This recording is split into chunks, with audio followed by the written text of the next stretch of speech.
BNP Paribas, partenaire des plus belles histoires de Roland-Garros, aux côtés des ramasseurs de balles depuis plus de 50 ans.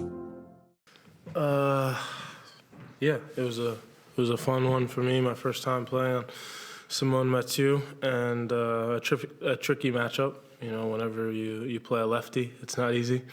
Usually I'm on the lefty side of that, but he's a difficult player to play who's been playing with a lot of confidence. Beat Steph here last round, who's obviously been in the finals, and yeah, it was one of those matches where a lot of things clicked for me. I thought I returned really well. I thought I backed up my service games well, even though I didn't serve great. And yeah, happy with the way that I came through the tough match in 3 sets. Can you talk about that shot in the second set? Is that one of the most remarkable shots you've played on your stomach one-handed? I mean, if I would have dove for it, I would have said yeah, but it was because my lack of good clay court movement. I fell on my face, and so that's why I hit the ball from the ground. So no, I wouldn't say the most remarkable because of that. But yeah, to win that point, pretty impressive, I think. But yeah, I wish I could say I dove for that, but I had already fell on my face before the ball was arriving. Hello, Ben. Your dad has an earpiece for the tournament. He can speak with TNT during the game. It's not a problem for you that he can speak about your game during your game? No, I could care less. I think it's good for the sport to get some insight of the coaches. I think that's what fans want to see. I think it's a great part of tennis that we hadn't had much of in the past, but something that my dad is always willing and ready to do. Whenever he's been asked, whether it was Shanghai in 2023, I think, or here, he's the first to help with anything that could help grow our sport or be good for the media, as long as it's not a distraction. And for me, I don't even notice it during the match other than seeing the earpiece. So yeah, I think it's been pretty cool, and hopefully people have enjoyed it. This isn't what I was going to ask, but just to quickly follow up, would you ever go and try to see the clips to find out what the heck he might have said while you were playing? Yeah, kind of. If it comes up in my Instagram at some point, I'm sure I'll watch it. I don't know if I'll go seek it out, but I'll definitely probably see it at some point. But I'm guessing it's probably along the lines of everything that he's told me every day of my life, you know. I wanted to go back to what you said at the very beginning about it's always tricky playing a lefty. Why, for you, is that the case?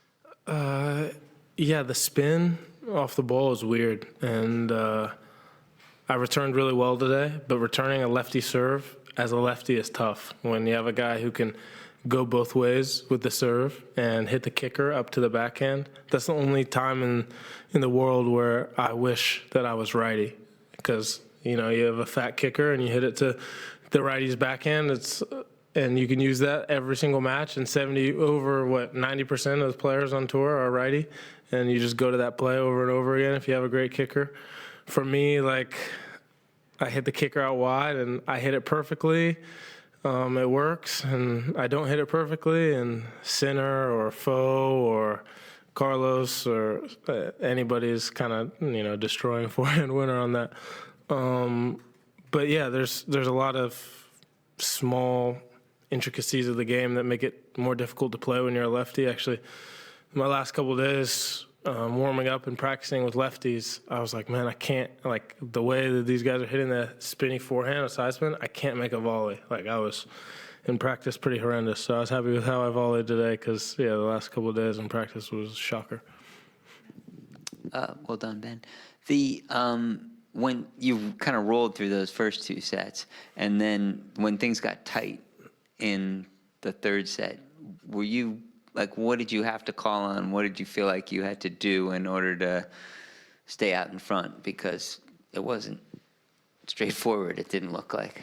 Yeah, it got tough. I thought he started playing his return games a lot smarter.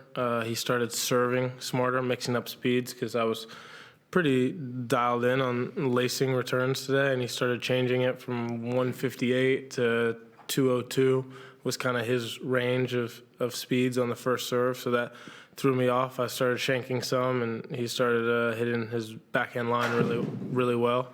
So those were all things that kind of started giving me problems late in the match, and I just had to be tough, dig out some tough points, play, my best tennis down love 30 or 15-30, 15-40, and just kind of figure it out. Even the last game breaking, he was up 40 love. So I think kind of just staying there, knowing, I'm up 2 sets to love. I don't want him to get the momentum going, but it's not the end of the world, and kind of giving myself the opportunity to still play freely.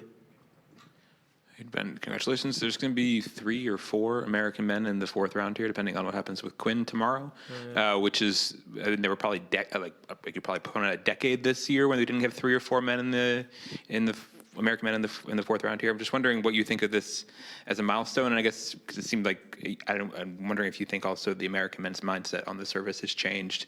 I feel like when I was first coming here 10, 12 years ago, there was a very defeatist attitude, and now there's more belief and more winning, maybe. Yeah, it's interesting. I think that all the Americans are really excited. We all always know that that this is a tournament that historically we don't do well in, a surface we historically struggle on, and it would mean a lot, for how much respect you would gain for doing well here. I was talking to Francis about this a couple of days ago, but with TNT coming on, we feel like a huge American presence in this tournament now. We feel like people back home, we're getting more messages, more people see it, more people care, and I'm not exactly sure what the feedback here in Europe has been, because most of my friends are back home, but they've loved it, and I think that I've also seen some of the guys getting opportunities to play on big courts, and Fo, when he's on a big court, he lights it up, and I think that for all of us, this has just been a tournament where we're figuring things out. We're excited about the opportunity, and Tommy arguably his best surface is clay. Maybe that's a stretch, but his results in the Masters 1000, especially on clay, he's a dog and always a contender, and the other guys as well aren't afraid to get a little dirty. Hi Ben, I had the same question, but to follow up on this topic, I wanted to know: did you make a specific job this year on clay, on this surface, to make some improvement? And can you talk about your relationship with the clay? Sorry, what was the first part? Did you make a specific job this year to improve your game and to improve your movement on clay? And what is your relationship with the clay? Yeah, from when you saw today, I fell. I guess not a big movement or a big jump with the movement, but no.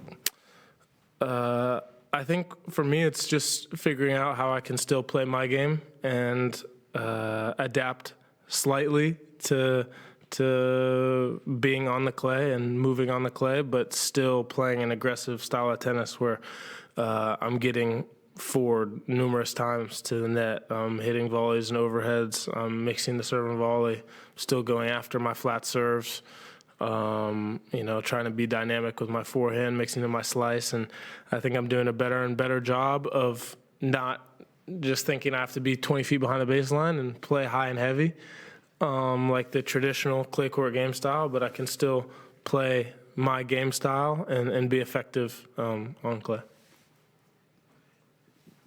Ask you about your next match. It seems very likely to be Alcaraz at this point. What are your thoughts on what it'll be like to play him here? Is he up 2 sets? He's up a set in a break. Okay. He's rolling, yeah. Yeah, I mean, first off, I'd be excited. Whoever wins that match, I'm looking forward to it. Being in the second round of a slam, it's nothing that you take lightly, and don't want to disrespect anyone, obviously, when the match is still going on, but if it does happen to be Alcaraz, playing the defending champion,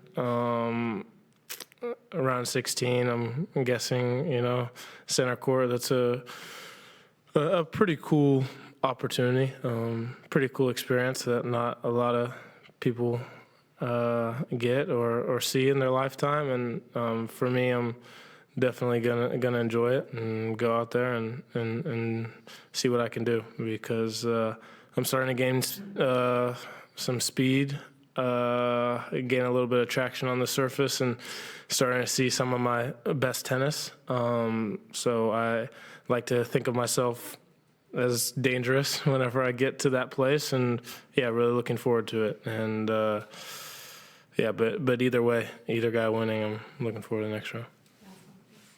Ben, just another question on 3, maybe 4 guys from the USA being in the round of 16. It's the first time that 3 have done it since '95, actually.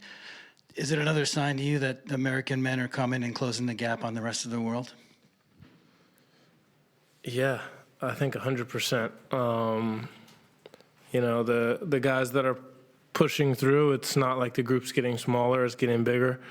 You know, you have the guys who've been staples at the top, you know, Fritz and Tommy and Foe, and you know, I'm in that mix now, and but you have so many other guys who maybe aren't mentioned as much, who have huge upsides, like Sebi Korda, like Alex Mickelson, who's coming through, like Lerner Tien, Ashish Basavaredi, Ethan Quinn now are going to be top 100 after this tournament. Yeah, I mean, our numbers are just getting bigger and bigger, and I think that when you have guys breaking through like that all the time, it's tough not for there to be a few of them at the top. So it's really encouraging for me. You know, I think that we're one of the countries who's doing it right now and really breaking through.